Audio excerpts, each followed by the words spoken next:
Welcome back to my channel, guys. Mary here at The Good Life with M. I'm bringing to you a recipe video. It's a Filipino side dish that was introduced to us by our grandparents when we were really young. We used to go to the Philippines all the time. I would say maybe a handful of times, maybe a little bit more. And it was something that our grandparents had prepared for us quite often. And it was a favorite of ours whenever we'd have meals. You would eat it with grilled fish or chicken, or even have it by itself. It's just as good by itself. It has kind of like a nice salty taste. What I am going to be showing you today is how to make Ensaladang Lato. This translates to seaweed salad, or more specifically, sea grape salad. The thing that is really great about sea grapes is that it's high in vitamin A, vitamin C, calcium, zinc, iron. It's also high on omega-3 fatty acids. This is native to the Caribbean, but you can find this dish in several parts of the Pacific Ocean. You can see them in Japan and in the Philippines, obviously.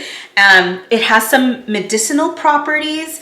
Now, it helps prevent constipation, it prevents diabetes, hypertension, strengthens the heart and eyesight. It also strengthens your bones and joints, and there's so many more, but that's kind of some of the key things that I really love about this stuff. So what you're going to need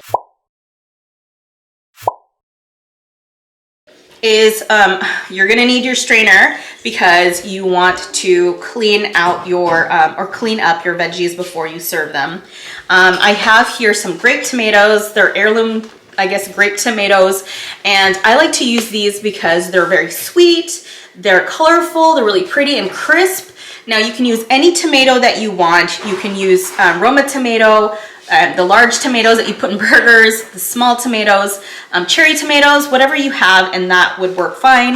Now I have here some black peppercorn. You can use just regular pepper as well. We don't have much here, but that's plenty to be able to spice up your dish.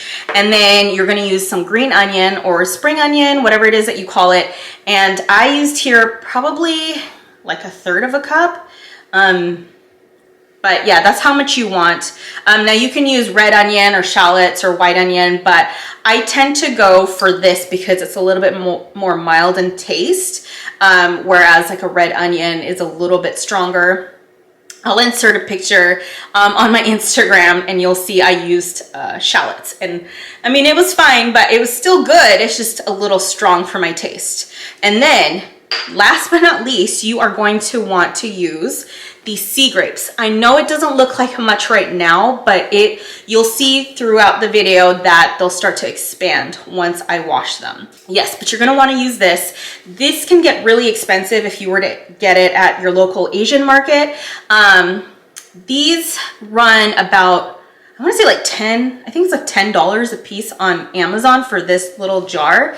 And it's about $100 if you get 10 of them, right? So I didn't spend that much, but I found this site called We. I'll go ahead and link the details down below. And I got it for a steal. And it was great that I found that in time. I don't know, like maybe like the search engines were able to see what I was looking at. So this came up on my Instagram, and of course I went ahead and bought a few. So without further ado, let's go ahead and get started, and you will see how I make this sea grape salad.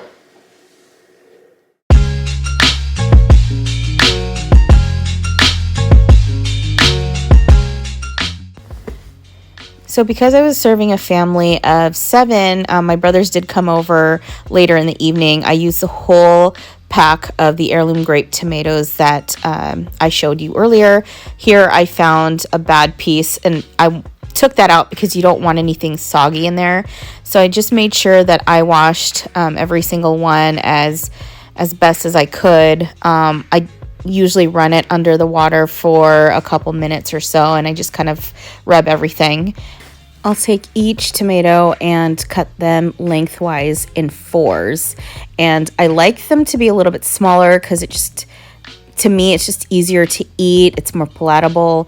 If they are the bigger tomatoes though, I would cut them in more pieces, so maybe in eighths or something, and just serve it that way, because the smaller, again, the better. And here I'm just kind of giving it a good mix because, as you can see, there's more red and I wanted to mix in some of the other colors. Sometimes you get orange pieces, but here there were some green and yellows, and it's just a really pretty salad. Here I'm taking my spring onions and I am mixing it in. You can actually just use this alone, sprinkle it with sea salt and mix it up real good, and you can just use this alone for a side dish as well. This is one of my favorite ways to serve it, and as I mentioned earlier, you can use this also to have with chicken or grilled fish. We have it with steak as well.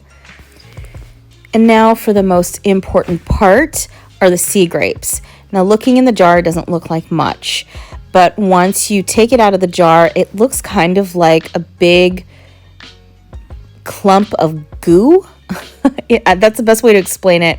I run it under cold water, and you'll see in the next couple minutes or so, it'll double in size. I kind of give it a good mix with my fingers, and I separate them, and then you can also actually soak these in cold water for a few minutes, and you'll see it kind of expand before your eyes. I like doing it this way because I like the way it feels.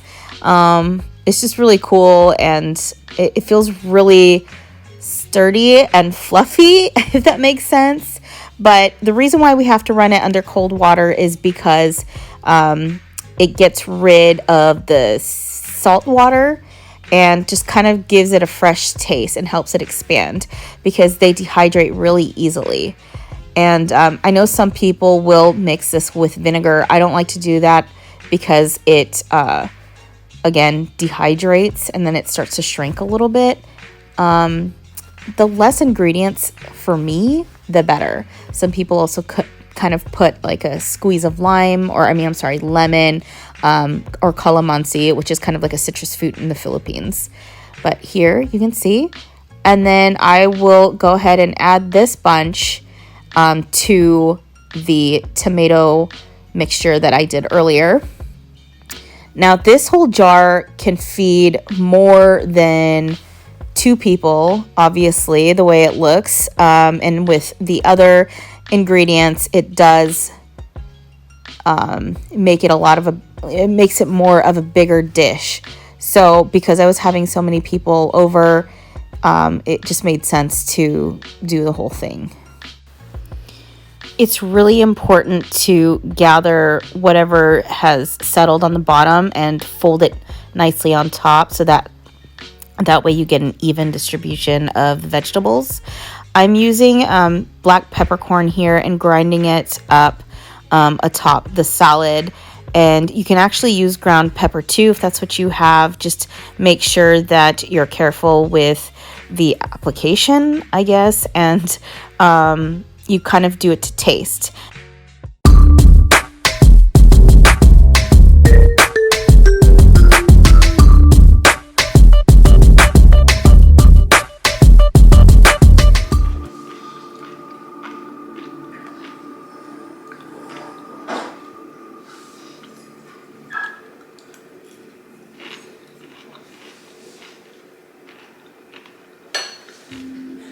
I'm gonna have my husband and my dad come in and try the salad out, and they'll let you know what they think. Whatever you guys do not put any more salt, because the seaweed grapes are already salty enough.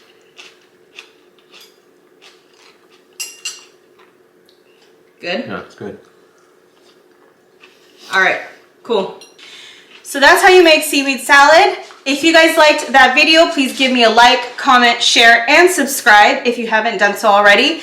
Please go ahead and hit that notification bell once you hit that subscribe button, and you will see uploads here every Sunday.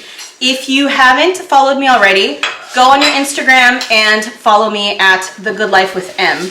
I'm hoping to see you guys there, and I'll see you again next Sunday. Bye. It is. You'll be on his way to work right now. There's a booster brewer out back registered to Elisa Grant, 237 Tacoma Drive. Here, well, it could be someone who's either helping her or someone whose car she stole. By the way, it's our best lead. Proving once again that Gordon Lightfoot is everything